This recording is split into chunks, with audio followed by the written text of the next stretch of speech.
Assalamu alaikum. This is my second lesson. This is Chandbagh School and I am teaching first chapter to class 13 or A levels. The chapter is biodiversity classification and conservation. Already I have given one lesson about this chapter. There are three domains.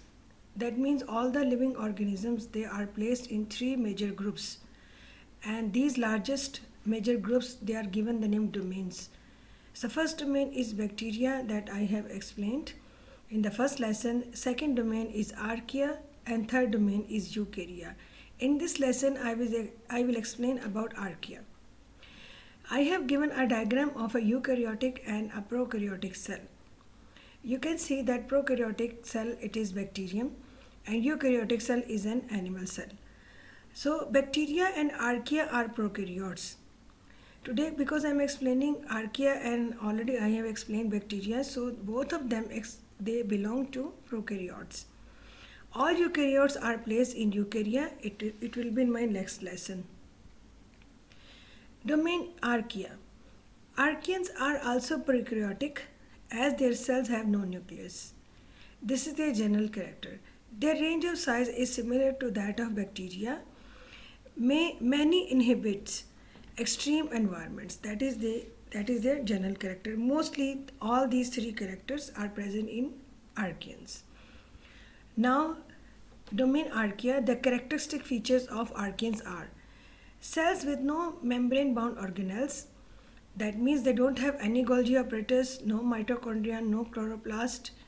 That means they are without any membrane bound organelles. DNA exists as circular chromosome.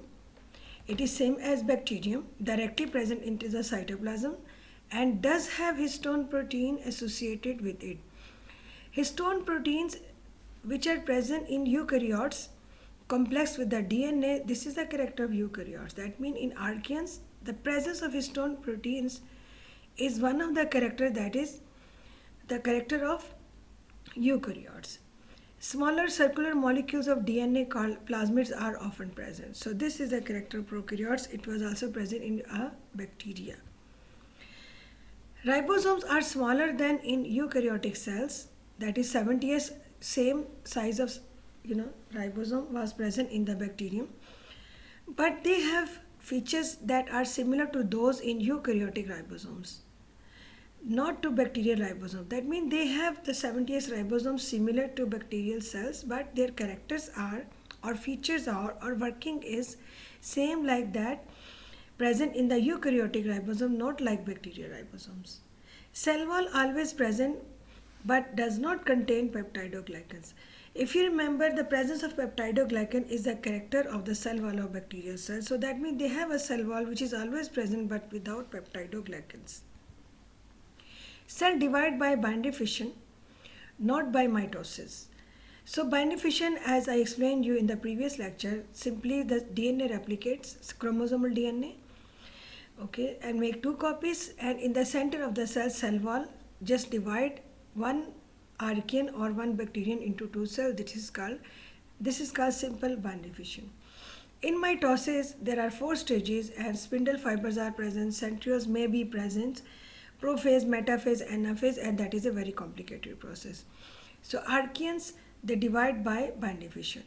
Usually exist as single cells or small groups of cells. Very simple organization, mostly present as single cell.